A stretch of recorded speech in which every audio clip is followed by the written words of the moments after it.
Shalom, everyone. This is Haftarah Shemot. It's a little bit lengthy and it's a great text, but it's a little dense. If you don't mind, I'd like to kind of read through the first passages, the first few verses, so we can get to, I think it's verse 12, and pick up from there. Hopefully that'll keep things moving along. If anyone wants to annotate on the screen or raise your hand to catch my attention, here's how you do it.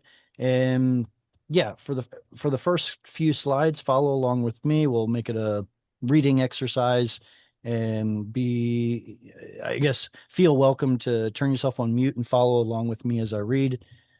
Habaim yashresh Yaakov yatzitz ufarach Yisrael umal'u fnei tevel tenuva. Hakmakat makehu hikahu, im kehereg harugav horag. Besas'a beshalcha trivena, haga brucho hakasha beyom kadim. Lachen bezot yichupar. 1 second, let me turn that off. There we go. לכן בזאת יכופר עוון יעקב, וזה כל פרי הסיר חטאתו. בשומו כל אבני מזבח כאבני גיר מנופצות. לא יקומו אשרים וחמנים. I think it's a couple more here. כי עיר בצורה בדד נווה, משולח ונעזב כמדבר. שם יראה עגל, ושם ירבץ, וכילה סעיפיה. No, sorry. ביבוש קצירח תשברנה, נשים באות מאירות אותה. כי לא עם בינות הוא, על כן לא ירחמנו עושהו. ויוצרו לא יכוננו. I think it's this one. Okay, this is where I want to pick up. This is verse 12, I believe. Who would like to read? Any volunteers? Oh, geez. Go ahead. Well, Cheryl's got her hand up. Go ahead. How do I get this? And then Anatoly, you've got the next one. Cheryl, turn your mic on. Okay, did it. Okay, והיה ביום ההוא יחבוט אדוני משבולת הנהר עד נחל מצרים. נחל מצרים. נחל מצרים, ואתם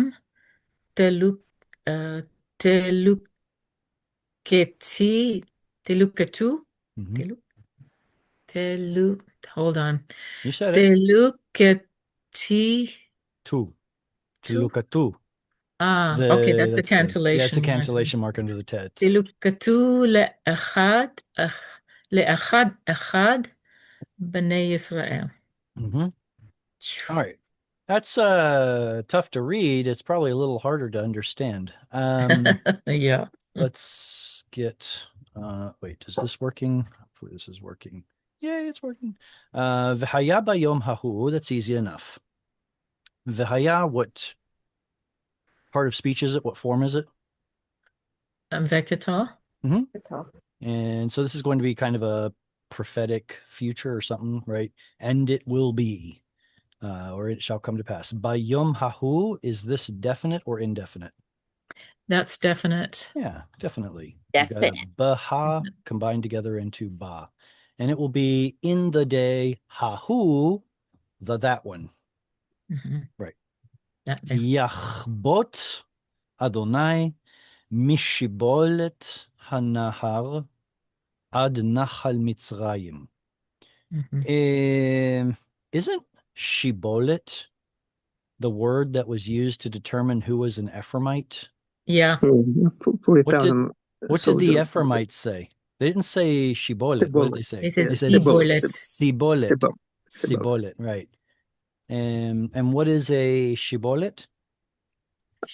Can be grain or I thought it had even I thought it spring. had something to do with grain. Like Here it's barley, talking about a wasn't it? channel. Spring, barley spring. Yeah, I thought so.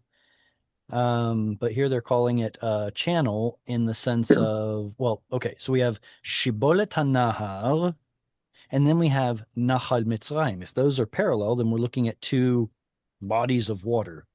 And so that's why they're calling it a channel of the river. Okay, whatever river that is. Ad Nahal Mitzrayim, the stream of Egypt. It's kind of funny to me. I think of a stream being smaller than a river. How small is the Nile? Uh, all right, so there's our etnach, the logical halfway point of the verse. Vatem tiluktu. That's a fun one to say Mhm. 5 times fast. And let's parse it out. Teluktu would be plural, um, masculine. Fun. Masculine plural. Wow. 2MP. Masculine plural. Okay, so we're looking, well, second person masculine plural. Good. Because of the tav and because of the u, that tells us who the built-in subject is, and it tells us what form of the verb we're looking at. The tav and the u tell us we're looking at a yikto, which is usually a incompleted, future tense, if you will. Ah, And tav and u tell us that it is 2MP, that is second person, you, masculine, and plural, you all. it's a And pool. good. Then we move over to the schwa, the u vowel, and the dagesh to tell us that it is a pu al binyan. And what does pu al tell us? That it's passive PL. Passive voice. So rather than someone doing something, something was done to somebody. And it's the passive of PL, which is usually intensive or repetitive, something like that. And lakat is the root, right? What is the meaning of lakat? Any Together famous, must be yeah, any Yeah. famous stories where you remember this root showing up? Yeah, but where? Can't remember. Ah, Ruth. Right? Yes. Wasn't Ruth the one that was gathering, gleaning? Oh, cleaning the sheaves. Yeah. All right, so this is in the passive. So you all will be gathered. Ve'atem, that's our explicit subject, 2MP, which agrees with the tense. That's also 2MP. La'achad echad. La'achad echad. One by one here. Yeah, this repetition right here Yeah. is no accident. Hebrew loves repetition. What's the main? Tautological. Yeah, I was going to ask, what are the various ways that Hebrew likes to use repetition? Emphasis. Emphasis largely. Does start with an E. Emphasis primarily. You mentioned the tautological use of the infinitive absolute, which is essentially repetition to say that something certainly happened. And how about specifically about numbers? When do we see numbers repeated besides ahad echad? What about shnayim shnayim? mhm. By 2. Noah's Ark. Noah's Ark, 2 by 2, exactly. Trying to They think like of to say gamse. They'll say gum gum. Instead of both. We say both, they say gum gum. Oh, gum v'gum, right. Yeah. Right. This and this, both and gum v'gum. All right, cool. So here it appears to be adverbial, one by one. Echad, echad. Bnei Yisrael, children of Israel, sons of Israel. The O here, out of curiosity, in English, what does the O mean? It's indefinite. No? Bene. It's a fun word called vocative. Vocation. It basically means, I'm talking to you, oh listener, right? Mhm. So, oh, you children. It's not specifically here in the text, but it's kind of, I guess it's implied or we infer it because we're speaking to you all. And then Bnei Yisrael follows afterwards, like, oh, you all who are Israel, sons of Israel. Questions on this verse? Before you move on, can you go Mhm. back to the from the channel? To the what? Because I have a line of thought Oh, this part here. here, Mishibolet. Yes, I would not have associated this with grain, but I'm thinking of the famine where Joseph and Egypt and grain flowed to the family, and it's the idea of a river, as in water. I see the idea of a river of grain flowing from Egypt. So The word used, the channel of grain will be shut off. okay, so I'm hearing you, and what I would like to point out, Your Honor, is that the word used in the story of Joseph's brothers coming to Egypt is shavar. Does anybody know what the verb shavar means?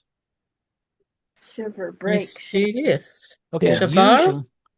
usually we think of shavar meaning break, to break Break. something.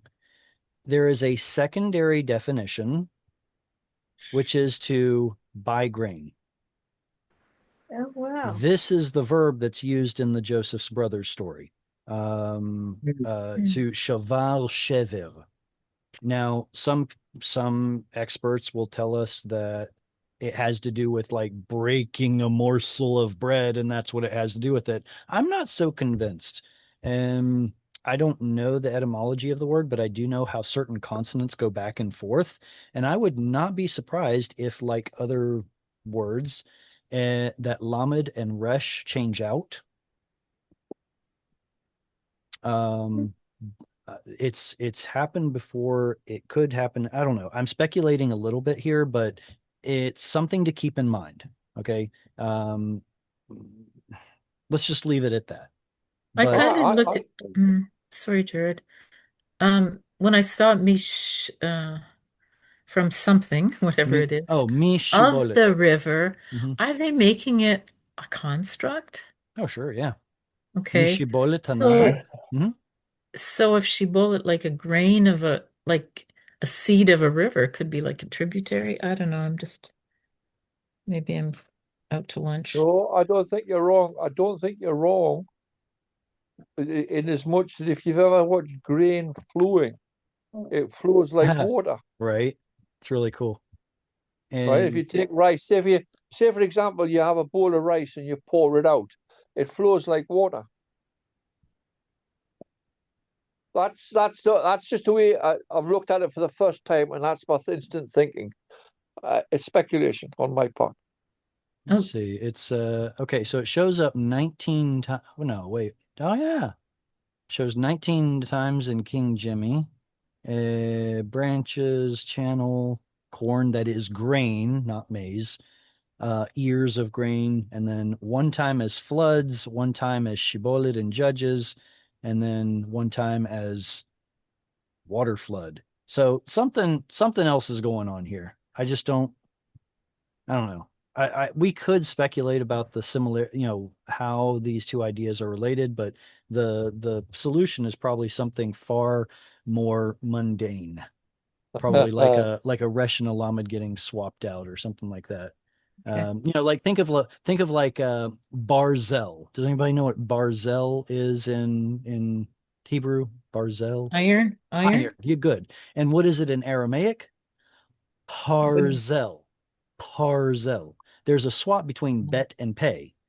And I'm trying to think of a good example of where Resh and Lamed. Oh, what is it? Saris and Shalish? No, that's a stretch. No, not that one. No, what's the other one? Oh, Cheshvan turning into Shmone, where Vav turns into Mem. Anyway, all I mean to say is there are tons of pairs of letters where we see them swapping out consonants swapping out from one language to another.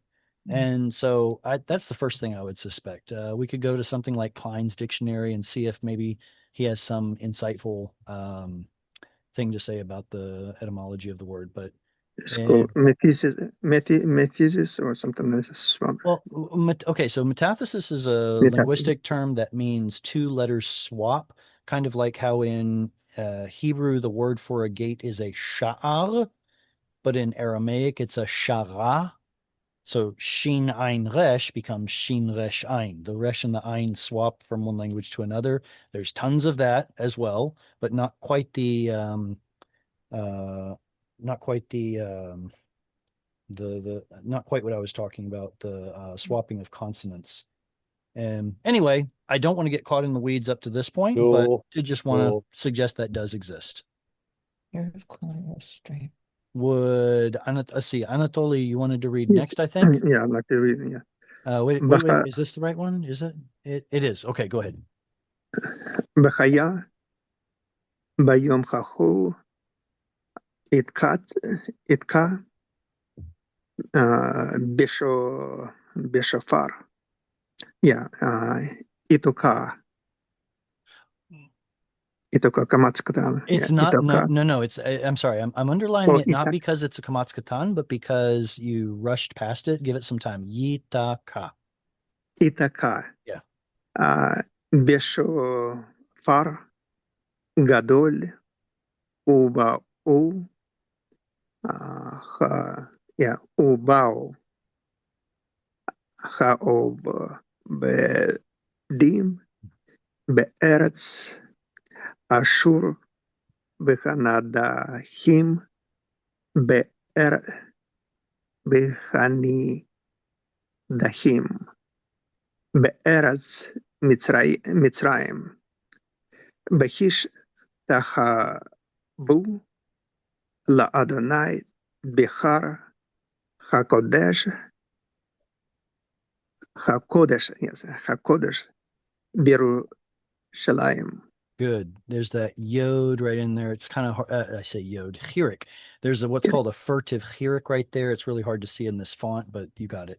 Birushalayim. Very good. Birushalayim. Excellent reading. V'haya bayom hahu, same as last verse. Yitaka b'shofar gadol. Uva'u. Okay, there's a rivia right there, so make a little break right there. And there is also a segolta right here, so technically we could end another phrase right here with another rivia there. Yitaka b'shofar gadol. All right, anyone want to parse this out? Yeah, Iktol, the masculine singular, yes. 3MS. 3MS. Right. Okay, so the yod tells us that it's yiktol and 3ms. What's next? Loan. It's Nifal. Nifal. How do you know? Nifal. The gesh, it's assimilated noon. Right. All three of these right here is what we're looking for in a yiktol nifal. And what is the root? Natak. No. Taka. No.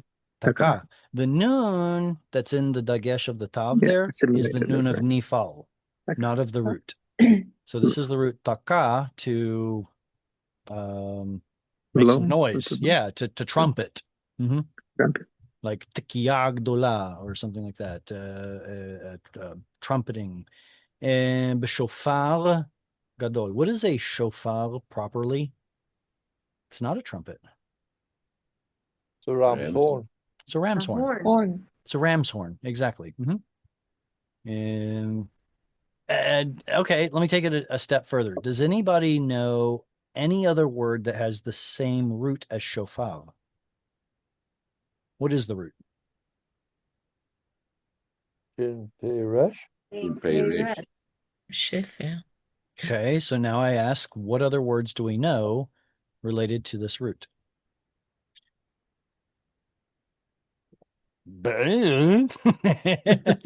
All right, so I could go to modern Hebrew. Lishaper is Ah, to improve to something, improve. to make it Improve. more beautiful, to improve it.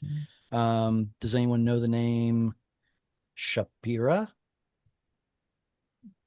or Shfira or Saphira, anything like that? Those probably come from this root having to do with beauty. So how the shofar is related to beauty, I guess, I don't know, stately, whatever the connection there is. But yeah, it looks like it's the same root as having to do with elegance, beauty, something like that. And There's a point that actually a trumpet is like a bugle, and if you hear a bugle call, it's a call to action, right, and it's a case that's where you have to go to get included in the action. If absolutely, you hear a right, bugle, it's a commanding call of it some is, sort. right, So it's a case if you hear a trumpet or a shofar or whatever it is, you're being called to something. exactly. It was used with the children of Israel for uh, breaking camp, going to war, coming to the tent of meeting, all sorts of things. Great. Absolutely. Ha'ovedim, wait a second. Ha'ovedim be'eretz Ashur. Ovedim, aren't those workers? Yeah. Oh, No, no, no. no, It's that's I. some of you bit the bait. Ayin. No, that would be with an ein, Ein. right? Ein, yeah, Ovdim are workers. of This the is ovdim with an aleph. What is Perish, avad? Avad, Avad with an Perish. aleph is to perish, right? Parish. So the verb avad means he perished. What is the verb ibed? To lose. Yeah, PR. Yeah, to lose. It's to make something perish. So Right. makes sense. In modern Hebrew, it means to lose something. Ibadli mashu, I lost something. But biblically, it's making someone be perished or something like that. Yeah. It's anyway, so ha'ovdim is the ones who are perishing. Participle. Yes. So we've got a cholam here. We've got the im. We have masculine a plural. definite article. So we're looking at the ones who are doing the action of perishing, the perishing ones. Be'eretz Ashur, that's Assyria. Vehanidachim, is that a participle? Ia. It's a nifa. Okay. Nifal. Masculine plural. We got the im, masculine plural. And It's a participle. Very What is good. You see the participle kamatz then? right there? It is a participle, and the hey at the front, a and the definite im, article. Definite all three of them article. really. Definite article. All that points to a participle, a substantive participle. We're saying the thing that does this action. What's the root of this participle? And it's nadach. It's nun dalid chet. But that wait, I thought No, that no, no. noon is Oh, for The dagesh Nifal. is a noon. The dagesh is the missing noon. Very good. Nifal. Very good. Uh, So the noon of the in root. dagesh and the dalet, yeah. Very good. The noon of the root is in the dagesh of the dalet.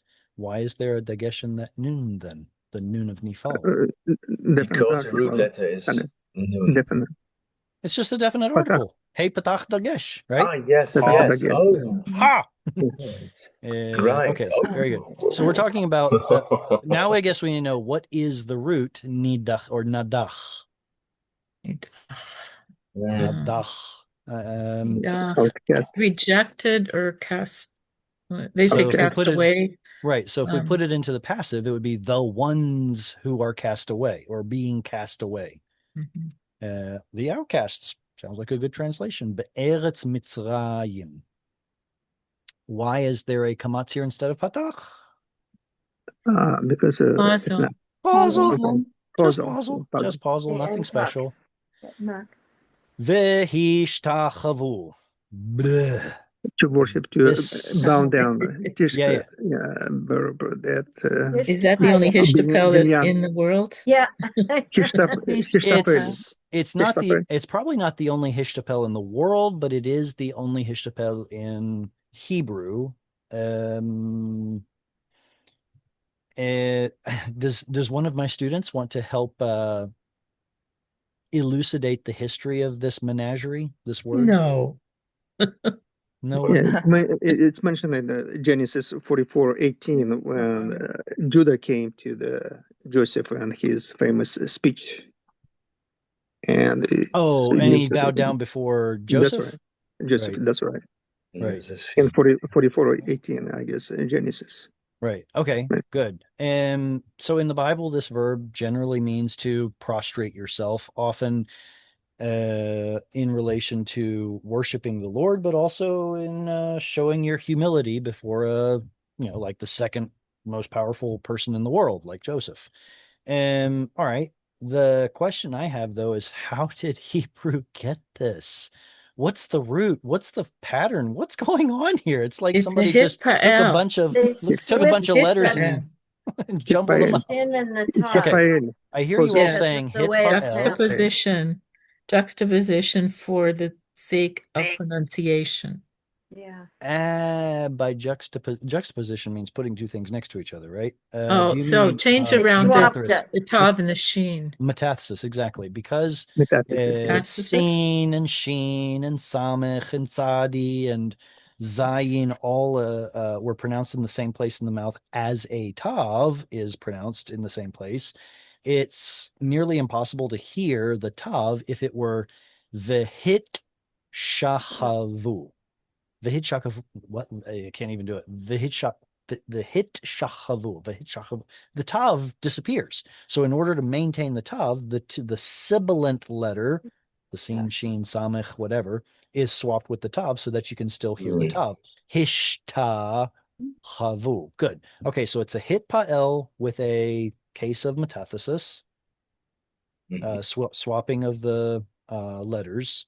All right, so this one went here, this one's here. Okay, so that means the hey and the tav are now accounted for. That is a hit pa'el, right? I wonder if I should use a different, can I use this one? So there's the hey and the tav of hit pa'el. And then the vowels are of hit pa'el as well, right? We've got a chirik, a shva, and then a patach. Great. So what's the root, hypothetically? Shacha. Sheen, chet, What vav. a shach. Shin, Shin, chet, Het, Und and Vav. Yod can be Yod. Vav. Okay. Vav. right? It's these three right here, right? No. Does anybody know what's missing? A yod. A Yod. yod. This Yes. root ends in a yod. How do we know that? Because if I did it, Tachavei. the verb, it would be hishtachaveti.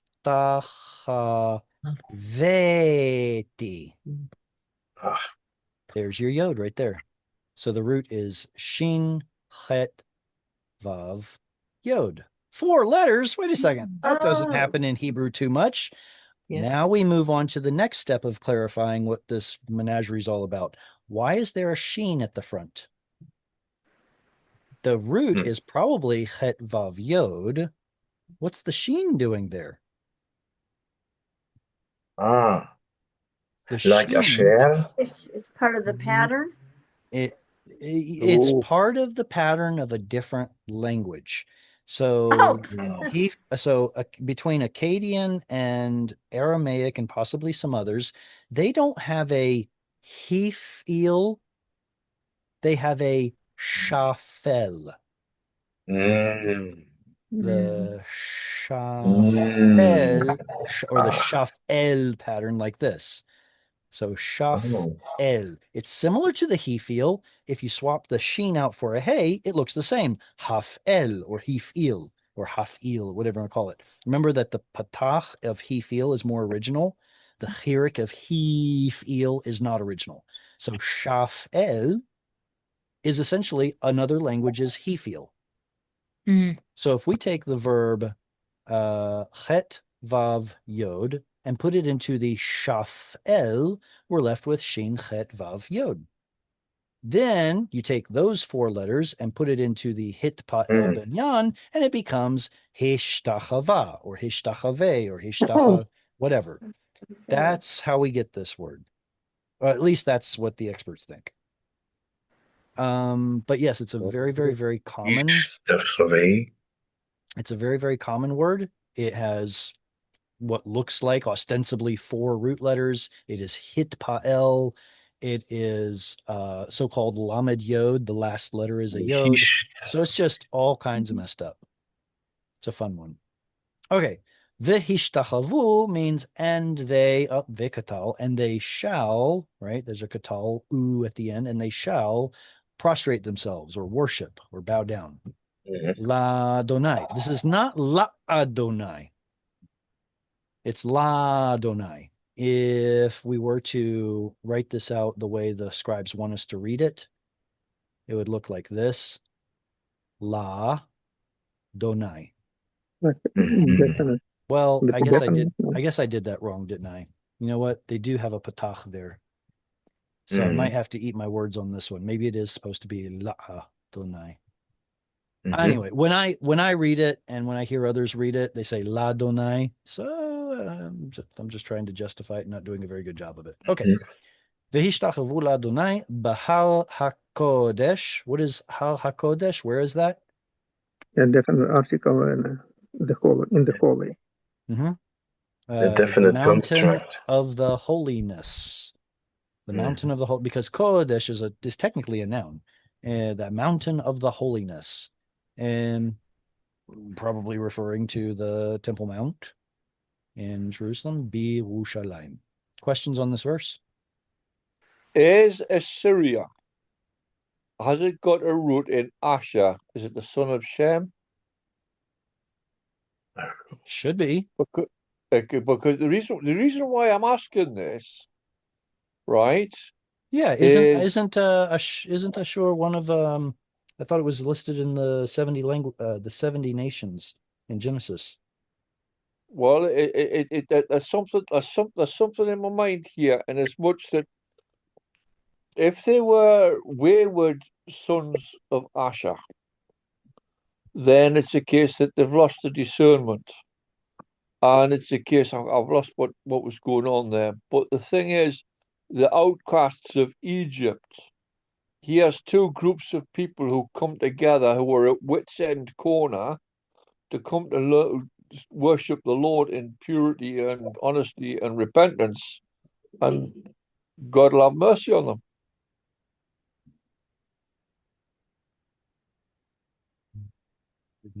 Anyway, Beginning Yeah. okay, that's not the 10 nations. I mean the 70 nations. Okay, the sons of Shem were Elam and Ashur. There it is. This is Genesis 10:22 that Ashur is one of the sons of Shem. Sorry, I was still stuck on that one question you asked earlier. My bad. sorry. No, I'm sorry. No, Ashur. no, it's a case I have a vague knowledge, and it's just a case as it's coming off the page. That's how it strikes me. Eileen, you have your hand up. Do you want to read? All right, microphone.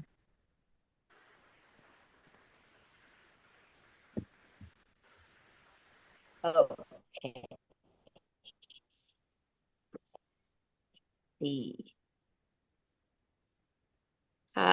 We are keter que uta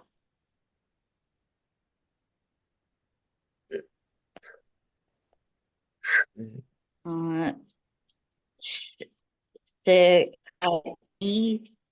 Shikorei. Ephraim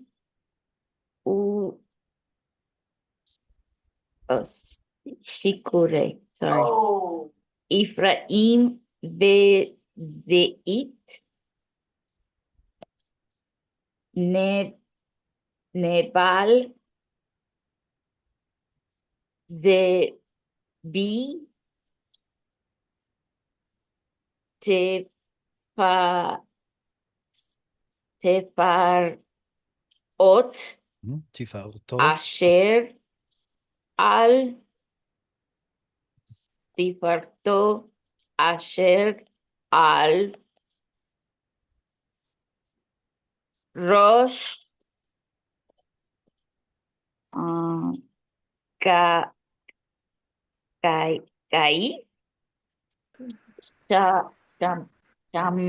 שמים הלאויים יין. Right. Halume yayin. Thank you. Hoi Halume ateret geut shikore Ephraim. So there's a zakef katon there. So we'll put a divider. It's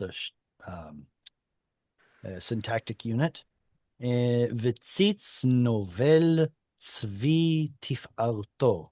There's the halfway point. Etnachta. Etnach. Asher al rosh geshmanim. I guess it's tipcha. So we'll put one right there. Halume yayin. End of verse. All right. Hoi, whoa, ateret geut. Ateret is a crown. I don't have much. I guess I don't have much to talk about that one. Geut is has a little bit of a backstory. What is the root of geut? To be proud or pride. Get Right. So ge'a or ge'e is how we usually see it. Gimel aleph hey. Now the hey is a vowel, so what's the root? would that be a Hallelujah. yod? Okay, Gimel aleph. We are in the habit of always saying yod, But but there are plenty of verbs that were originally lamed vav instead of lamed yod, and they turned into lamed yods. And this pattern of the word here, geut, is probably originally it probably derives from a 3 root letter that ends in a vav with a feminine tav tacked onto the end. That's probably what it originally was. But then after Hebrew starts building up an arsenal, an inventory of all of these ut words, eventually Hebrew adopts that ut as a suffix all of its own and tacks it onto words that are not lamed vav.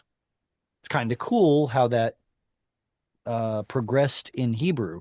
So the root could very well be originally gimel aleph vav with a feminine tav on the end. But if you study modern Hebrew, there are tons of words that end in ut, and it refers to abstraction, some sort of abstract idea.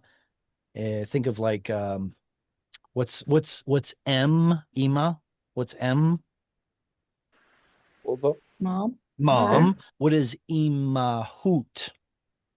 motherhood. Motherhood. Motherhood. What is the word? What is the question? Ma. What? What? What? Okay, good. And now mahut. Whatness. Whatness. Exactly. It's whatness. It is the essence of something. Mhm. What is the word? What is the question word? Kama. How much? What then is Much. kamut? Amount. Quantity. Exactly. Quantity, amount. So this ut shows up on tons of words later on, but just remember that it was originally just a lamed vav root with a tav, feminine tav tacked on the end, and it turned into a suffix all of its own. It's kind of cool to see how Hebrew I guess I'll call it evolves like that, right? Mhm. And Shikorei Ephraim Shakar or Shachar to drink shecher and get drunk. The drunkards of Ephraim. V'tzitz novel tzvi tif'alto. All right, I'm getting lost in the pun intended flowery language of this text. Does anybody know what tzitzit are? Tzitzit. Mhm. Tzitzit. The prayer tassels. It's the It's right. the It's fringes in the tefillah, it's the the prayer shawl. tassels, right? It's the tassels on the four corners of the garment that God commands Israel to put on their garments in the book of Numbers. It's a couple different places, I guess, but the idea is tzitzit comes from tzitz, something that like flashes and catches your eye. Now, flowers on a big open field catch your eye, and apparently the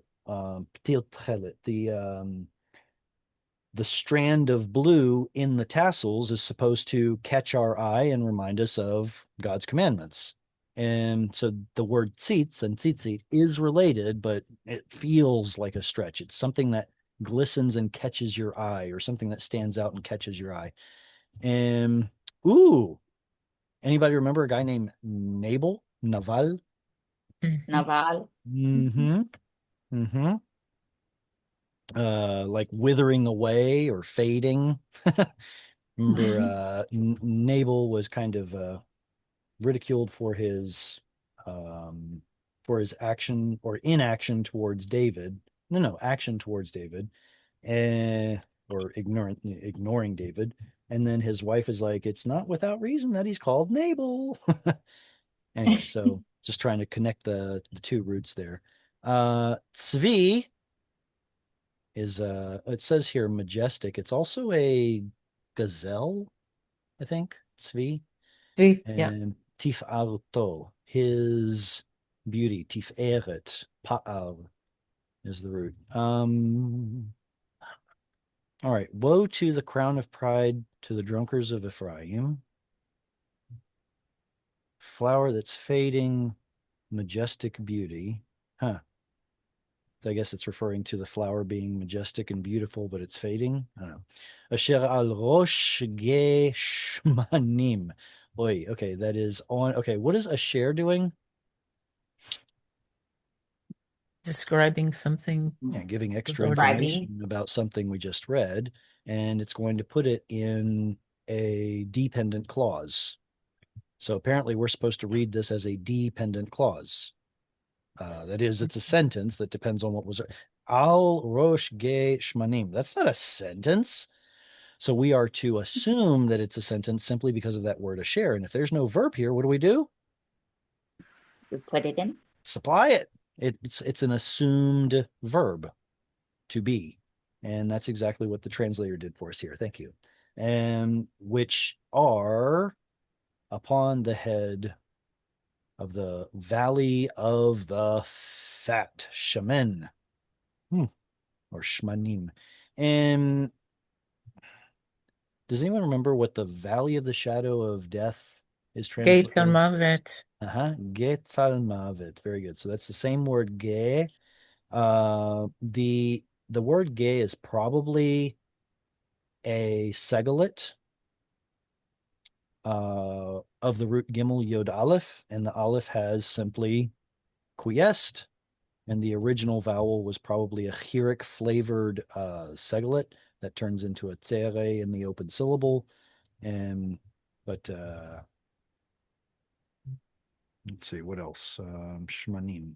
I guess Geshmanim must be a proper location, a proper name location. I don't know. Halume. What kind of a word is halume? It looks like a pat. Yeah. Halum. Yeah. Ooh Yeah. is like a participle, Passive participle. And then you have the passive tere participle yod. plural, Right. masculine. So the Tzere Yod says that it's probably masculine plural, unless it's irregular, and that it's in construct. Yeah. Those who Helem. are those who are being hey lamed mem of wine. Mhm. Those who are overcome with wine. Okay. Questions on this text? Who would like to read the next one? I can read. Annie, please go ahead. הנה חזק ואמיץ לאדוני כזעם ברד שחר כתב sorry כתב כזעם מים כבירים שוטפים הניח לארץ ביד. Very good reading. So, did anybody see this right here? That's what I was trying to remember when I saw the lamed in front of Yod He Vav He, and I pronounced it as La Donai. The aleph did quiesce. Yes. La Donai. Not really sure why, but we've got a short vowel here with a quiesced aleph.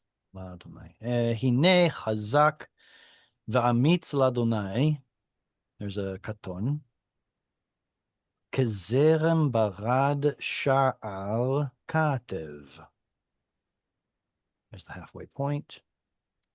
Kezerem mayim kabirim shotafim hiniach. Oh, we need to talk about that one. Hiniach la'aretz biyad.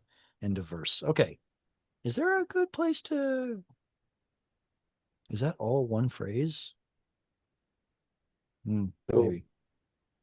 I don't see a good place to break that down, so let's call it one. It's not. Hang on a second. What's that? Shall cast down to the earth. That is a little grouping. Shall cast down to the earth. Because of the... you found it. That's right. Right. That's what I see there. All the others because seem there's to be add-ons. tipacha, right? It's kind of hard for me to draw a delimiter right here because of the next word not feeling like a full sentence, but you are correct. That's a tipacha.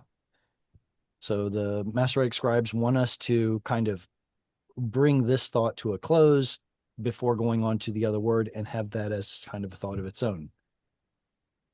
Biyad, referring to, I guess, how he did it, emphasizing God's hand. All right. Well, let's just jump right into it. So how does the other symbols work in that line? Excellent question. Okay, so there are tons of symbols, aren't there? The short version, the way I teach it, is that I want my students to learn the most important ones first, and don't worry about the lesser important ones. And once you've got the most important ones down, then you should slowly learn the other ones and what they mean. So, some of these symbols are conjuncting words, meaning that you do not put a pause between it and the next word. And others of these are disjuncting. Those are the ones that we care most about. That's a very common one. This is a common one. That's a very common one. So rather than me teaching all 26 to 30 symbols to my students, I say, you know what? It's a big, complicated system. There is an eloquence. There is a beauty to the cancellation mark system, but I'm not going to go all the way into that detail.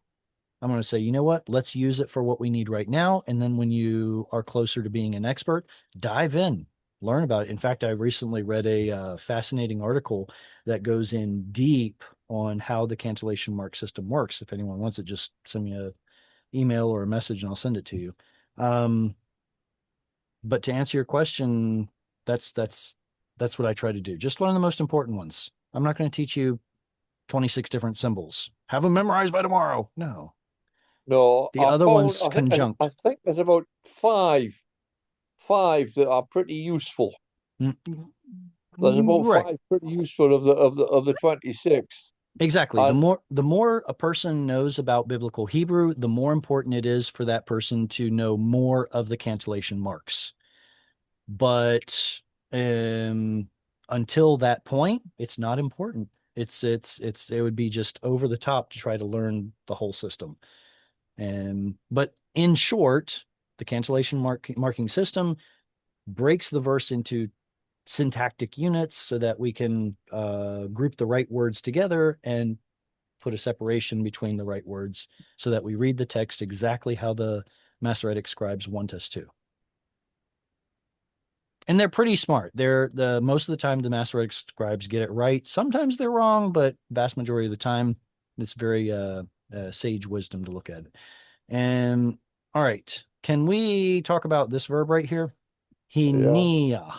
These two. Hiniach. What is going on? Is there anything we can kind of nail down preliminarily about this word? It looks like he feel.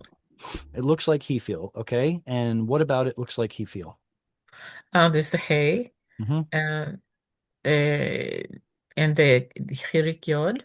Right. Okay, so Um, hey, chirik, and then chirik yod is it what I looks would. like a masculine singular katal. He feel. All right, we should probably go through and just kind of define our terms for anyone who's not up to speed here. Having a hey with a dot under it, a chirik, and a chirik yod is what tells us that is he feel and katal. And the fact that there is no suffix further added onto this is what tells us that it's 3ms. He did something. Now, if it's he feel, that means there's some sort of causation in this word. All right. The next question I have is, what's the root? could it be Lamed Nun Het? Lamed nun chet. I did not see that one coming. What The does reason lamed being nun the chet mean? Dagesh and the Nun, Uh-huh. the nuns and Lameds kind of do funny things, I think, and that's the only way I could see that one working. Because Okay. I can't see a double nun as a first and second root. Right. That's very, very rare, very rare to see the first and second root letter being the same. The only one that I can think of off the top of my head is mamash, and that's a modern Hebrew root. Most of the time, the first and second root letters are different. Is there Nafti. what is the root lamed nun chet? Lana, never heard of it. Never heard of it. I'm not sure. But you are thinking in the right direction in the sense that there's a dagesh in the noon, something is missing. There's a dagesh in Can the something missing be after the noon as well as yes. before? Okay, so I On think it's occasion. love. I think it's a nu. On occasion, the missing letter can actually come afterward. And think about what was it? No, no. Oh, which one is it? Oh, like when we talked about energic noon, how it will cause the hay afterward to back assimilate into the noon. Mhm, Remember that? mhm. And there are also some cases where geminate roots in Nephal. No, scratch that. It's not Nephal. It's geminate roots in the Kal Binyan and Yiktol. You'll see the second root letter back assimilate into the first root letter. What was it? Was it damam, I think? No, dalal. That's what it is. Dalal. And so if we have the verb yidal, it'll show up like this. Yidal. He will be poor, or he will be lacking something. What? Why is there a dagesh in the dalit? Well, some people will go so far as to say, "Oh, it's actually a nifal." No, no, no, no, no, no. It's not a nifal. That would be, um, nidlal or something like that, maybe. Or what's So it's happened a is lamed? the lamed has back assimilated into the dalet. So it does occur on occasion for a letter to back assimilate. And while William, you are correct that lamed is funny in roots like lakach, to take, the lamed can go missing. And there's probably also a missing lamed in ha, the definite article. There's a theory that says it comes from the word hal or the particle hal, and the lamed is what went missing in the dagesh. Maybe. But other than these two, we really don't see lameds going missing that much. And what I'm wondering is if we're looking at what should have been nun vav chet, Yeah. if we look at the original form or the hypothetical original form, it should be something like this. Hin weach. See what I did there? If the root is nuach or noach, the nun vav chet, having to do with rest, like Noah's name Noach, and then what it means is you're causing something to come to rest. You are putting it somewhere. Hiniach, here it's talking about it shall be cast down, but it's like you will be caused to come to rest on the earth. And obviously, if you're falling, then you have to use a stronger English word. That's why they're using cast down, but whatever. And so what's wrong with pronouncing it like this? Hinwiach, hinwiach, hinwiach, hinwiach. Mhm. Well, the compound vowel right here is problematic. Actually, this whole thing, right? Ooh. Hinwiach. So what happened is it back assimilated. Hiniach. Absolutely. It's from the root nuach. Mhm. And what else? La'aretz biyad. So Anything really, else? the here at yard's confusing that. The Hirik Yod is the Hirik Yod is causing, to some degree, is causing that Vav to back assimilate. Right, okay. Okay. Remember So we don't Hebrew, need clearing up here. whenever Hebrew has a form that has a complex vowel in it, I don't say whenever, but oftentimes when Hebrew has a word form with an originally complex vowel in it, Hebrew likes to simplify it. Think of bet vav aleph, meaning to come or to arrive. If we put that into the kal binyan, what does it look like? Bawa, Oh, bawa. Question. But bawa simplifies down in Hebrew and becomes oh. oh. Oh. Uh-huh. So all of this simplified down to that. Bawa becomes ba. Question. Yeah. Is there any conjugation where you see the vav of nun vav chet for I don't know off the top of my head. that completely disappear forever? What I would yeah, I would check the Bible first to see if there's some unicorn form of the word that maybe has the vav in it, but I wouldn't hold my breath. So is that going to be the lexical uh, thing we No, look up for no, the root? for verbs, the lexical form is always the root. So what you would look Yeah, up that's what I is, mean. oh, excuse me, right. So you look up nun vav chet and then look under hif'il, and then you'll see If there's any. see what's there. Correct. Like if you wanted to look in BDB or Okay. um, I would never have found that.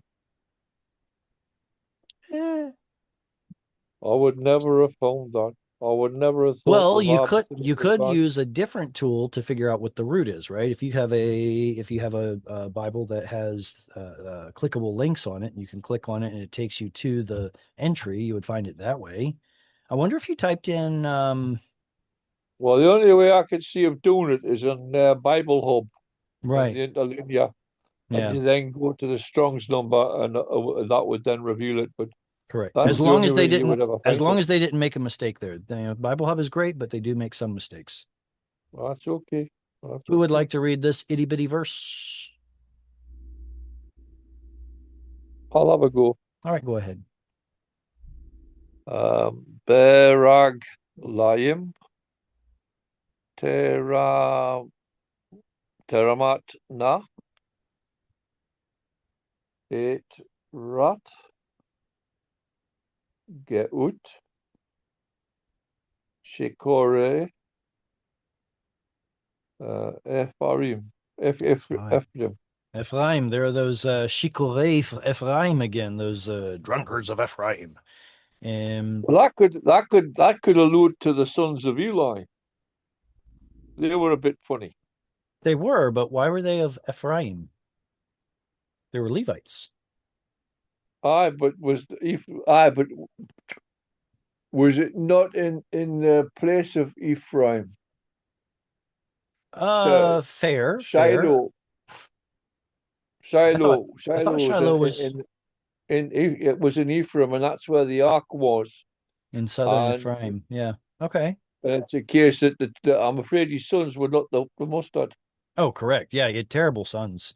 Also remember that this was something interesting. I read at Bible study is Samuel taking on this role as a priest. Was Samuel a Levite? Yes, How do we know? it's a case that I've looked at this recently. Nolan, Hannah's husband Elkanah is related, I think, going back to the second son of Levi. So it's quite possible, in my view, that Samuel was brought up to be like a Nazarite. In First Chronicles 6, we get to see his Samuel's father's lineage, and it ties him to the Levitical line of Kahath or Kohath. Yeah. So yes, he is Levitical. Is he Aaronic, though? No, No. So it's kind of cool to see that in the time of the the time of the judges was really messed up if anyone really cares to read about it, especially like in Judges chapters like 17 to 21 where everybody did what was right in their own eyes and it was a really messed up society. It was in the time of the judges that like Ruth occurs. Remember that what was it? Was it? No, was it Elkanah? What was Ruth's father-in-law's name? Naomi's deceased husband. It wasn't Elkanah. Was it Elimelech also? No, I can't remember. Anyway, Elimelech. it was Elimelech. Elimelech. Okay, so is that two Elimelechs? Anyway, where did he do? There was a famine in the land. Where did he go? Moab. What did his two sons do? They met some of the local girls and got married. But Israelites aren't supposed to marry Moabites. They did what was right in their own eyes. I mean, just like messed up stuff, right? What happened during the time of Samuel? Remember, he anointed a king. Was it a king from Judah? Mm-mm. Not initially. It was from Benjamin. It was Saul. I mean, just really messed up stuff. So we have a king that's not from Judah named Saul. We have a priest who's not from Aaron named Samuel. I mean, it's just all kinds of messed up stuff happening in the book of in the time of the judges. Anyway, I digress. well, And I have one thought on it. mhm. Elkanah said to Hannah, I believe, Oh, Elkanah, do right? what Elkanah, that was her husband's name. Elkanah. It was that's Elimelech right, who was Naomi's husband. Okay. right? It was a case that do what's right in your eyes, but let the Lord direct his speech, and that makes me think that Hannah had the child for up until he was weaned at about 4 or 5 years old, and Elkanah's father must have had a big input in the raising of the child because if Eli made a mess of his sons, he couldn't have produced Samuel. Right. That's the Right. line of thought that I have. That's an interesting thought. All right, so what do we have here? Biraglayim. What is the ayim suffix? It's a plural noun. It's a dual dual. Not singular, but not multiple, three or more plural. It's a dual. Teramasna. Ramas. What is don't we get to see, don't we yeah, in Genesis 1, Grandpa. isn't it? Do we get to Remes. see remes? Or I thought it was spelled with a remes. scene there. Remes. Creepy crawly things. So here we get Mhm. to see a swapping of consonants between samech and sin. That reminds me of like how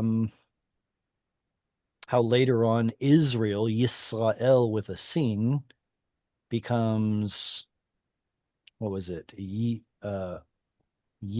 No, it's like Aleph Samech or something. Yisrael, whatever. The point is, what is the other one? Sachek or Sahak, to laugh.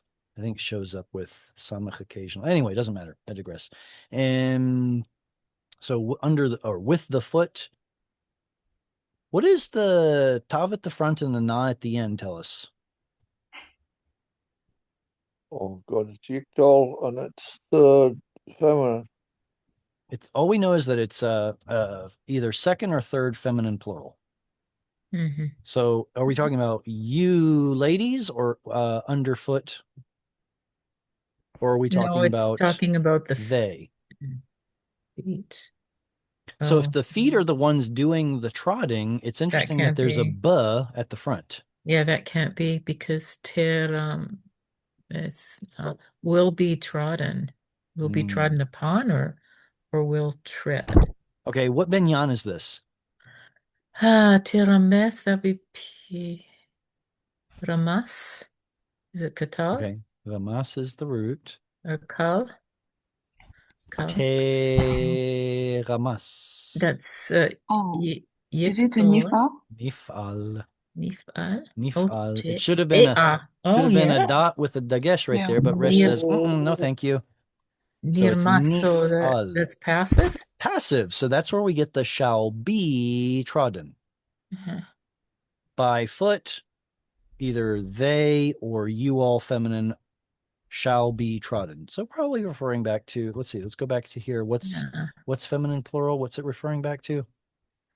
The tzitzit? Oh, the flowers? No, Well, the that's flowers way were back. singular, weren't they? Oh, Flowers yeah. singular. Mm.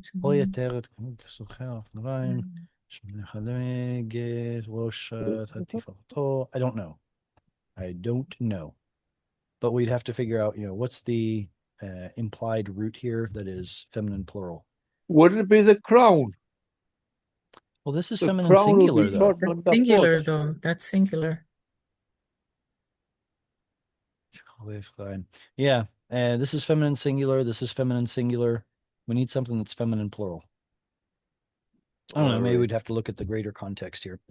Ateret geut shikore Ephraim. There's that crown of the pride of the drunkards of Ephraim. Kind of a it's a sore subject, I guess, but needs to be said. All right, who wants to read next? I can read. All right, go ahead, Paul. Oh, Paulina, good to see you. Go ahead. Let's see.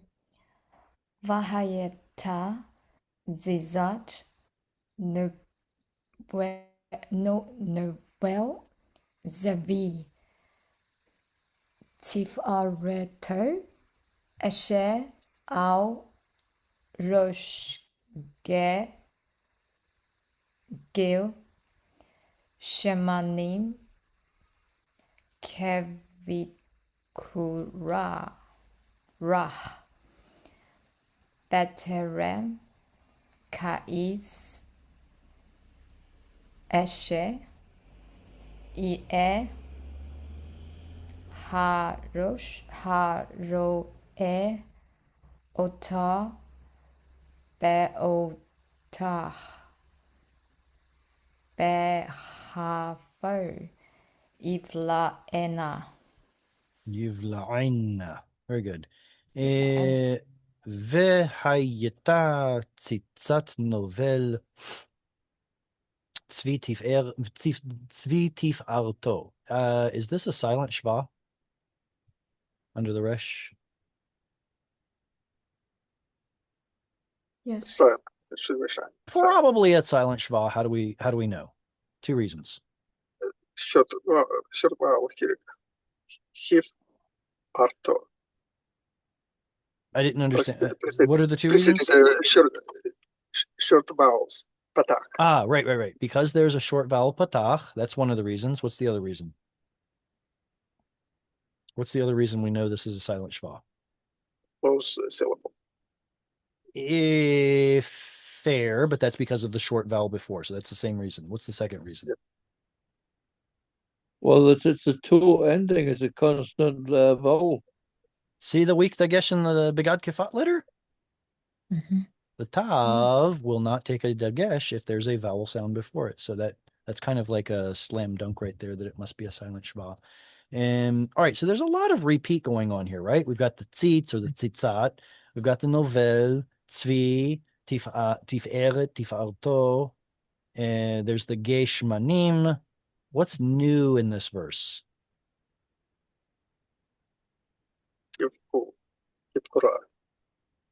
Bechor is a first fruit, I think. Okay. Bikurim, Chag Bikurim is the festival of first fruits. It's Shavuot. It's not the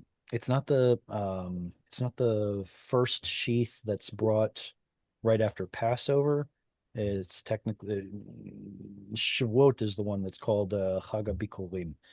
But yeah, it has to do with first fruits. Here they call it hasty fruit. It's not tasty fruit, it's hasty fruit. B'terem kayitz. Yeah, we'll just leave it with that. Yeah, kayitz. Asher yir'eh haro'eh otah.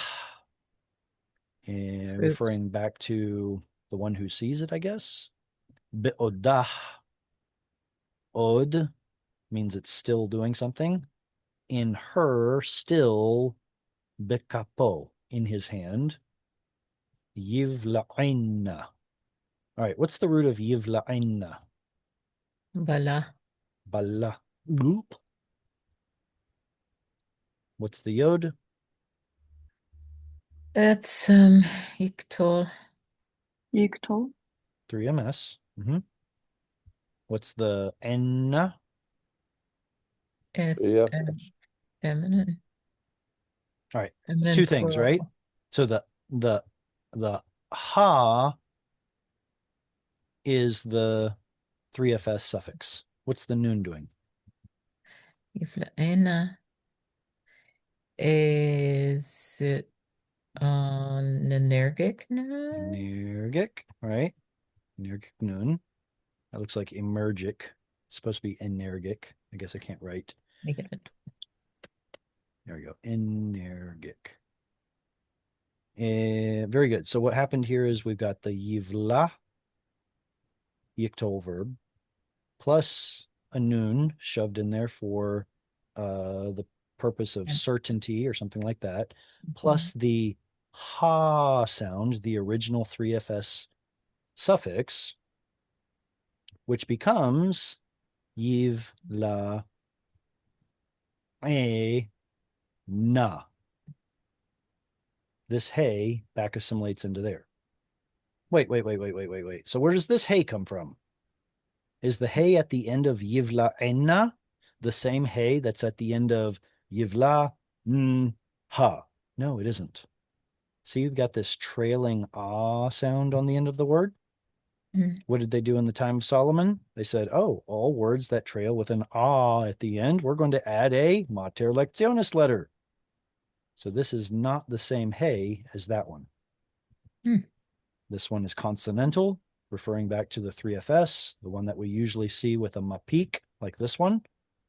And that one down there is the vowel that's left over after that hey, that consonantal hey is lost. There's quite a study. There's quite a study in this letter hey. Oh, hey is probably the most messed up letter in. I say messed up. The most complex. It's the letter with the most complexities in Hebrew. There's so much with hay. All right. Any questions on anything in this verse? I was really hoping we could get a little bit further. Do you guys want to skip to the last two verses? It's supposed to be very encouraging, the last two verses of this Okay. Haftarah. Mhm. Is that If fair? time short, yes, okay. Let me see. I think I've got it right here. Okay. Who would like to read? I'll go again. Yeah, go ahead. And then I'll have one more reader after you. Whoever wants to, Okay. just get ready to. All right, go ahead. לכן כה אמר אדוני אל בית יעקב, אשר פדה את אברהם, לא אתה יבוש יעקב, ולא אתה פניו יחברו. Yechevaro. That יחברו. is amazing. Yechevaro. Become pale. Chor. No. I thought chor had to Hiver. do with the color white. Hiver is pale in modern Hebrew. Okay. And I was reading something, I can't remember where it was, but it was talking about colors. And one of the colors was chor, and it was translated as white. So I wonder if it's in the sense of becoming pale. Mm. That would make sense. Yechevaru. I want to talk about that. Well, let's talk about it now. First off, why do we have a kamatz right there? I'm asking two questions at once. Pause. Okay, so pausal is one answer. We have a kamatz here because the vowel is lengthened because it got stress. That's pausal. Great. The other question I'm asking is, why are we getting a kamatz here instead of a holam? Yeah. Is it the haftarah or the het? Think of yishmoru. Okay, here we've got pausal form. Same pattern. Yiktol 3 MP. It's just the root shamar instead of het vav resh. Here we get a holam. There we get a kamatz. Why? What's the difference? Isn't it just for like to pronounce it differently so they know that you're at the end of a thought in the reading? Let me help inch you towards the solution. Let's use a different root.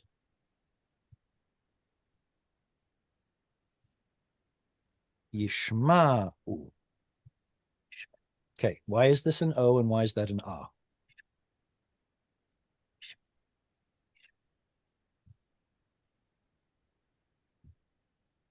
Okay. This is a very, very easy question. Just everybody take a breath.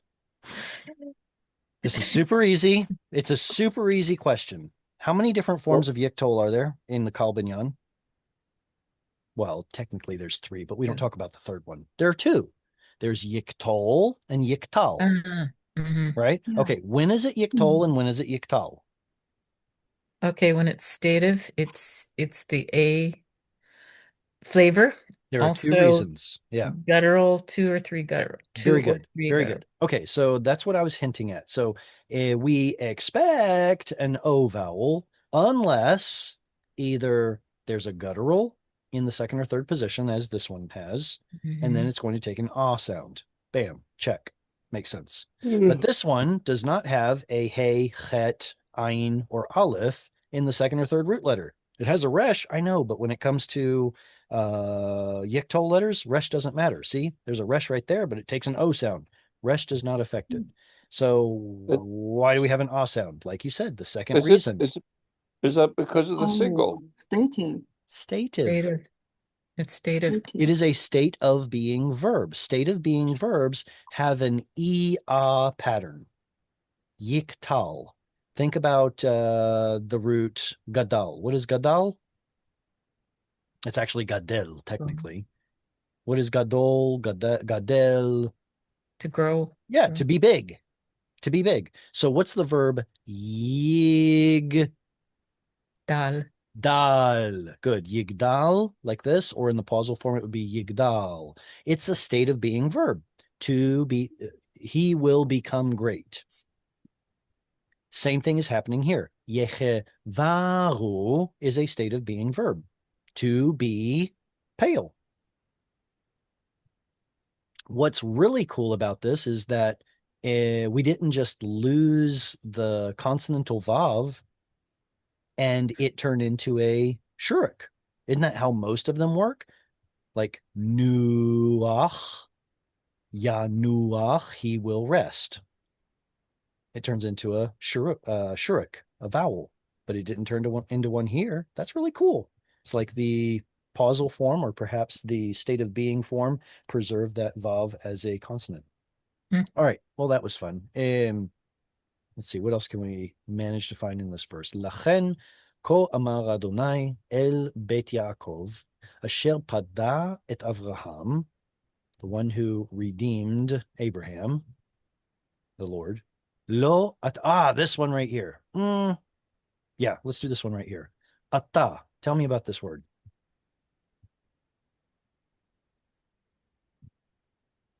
What pattern, what form, what root, anything?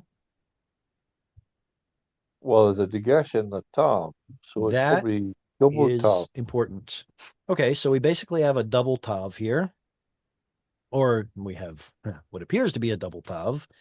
This was that assimilates into the next one. Actually, this is probably the root nun, maybe, because if you look at this word in Aramaic, it's ein nun tav. What is it? Anat or anet or anat, maybe it's anata or aneta. I can't remember. But then again, Aramaic likes to do something called nunation, where it adds nuns for no apparent reason. So either this is ein tav tav, or this is ein nun tav, and the nun is missing in the second root letter is missing in the strong dagesh, and maybe the kamatz hey there is, I don't know, feminine or directional, one or the other. What about yevosh? What's the root? Bosh. Bosh. Okay. And what's the yod? Well, He.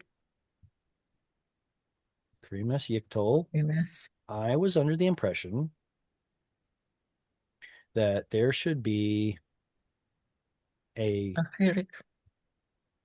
actually, I was going to say kamatz. Remember that yiktol Yeah, was bosh. originally Yeah. Oh, yaktul? yeah. So you think Kamatz. about Yeah. like yavo, like this, or yashuv, or yashir.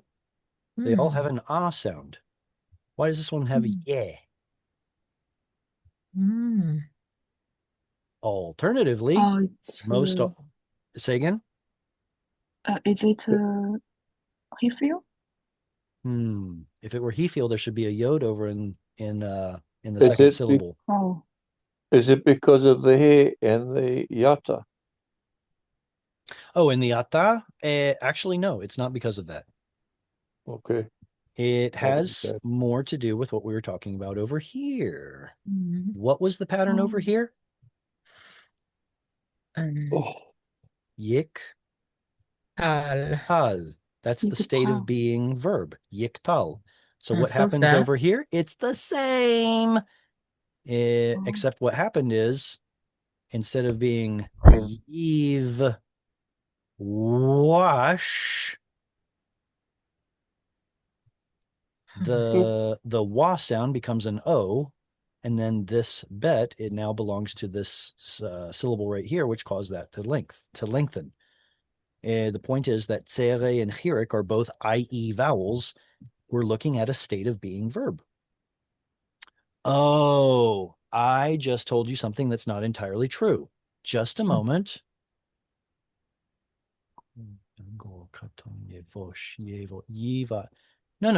No, that's right. Yigol, Yachol, Yechul, Yichal. Okay, yeah, no, I'm going to stick with that. I'm going to stick with it.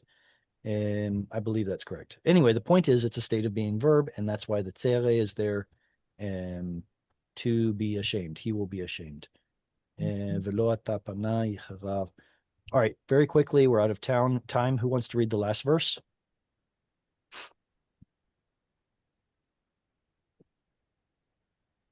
Eileen, do you have your hand Anybody, up from anybody? earlier? Oh, Eileen, I think you're frozen. Okay, I'll read it. Ki vir'oto ילדיו מעשה ידי בקרבו יקדישו שמי והקדישו את קדוש יעקב ואת אלוהי ישראל יעריצו.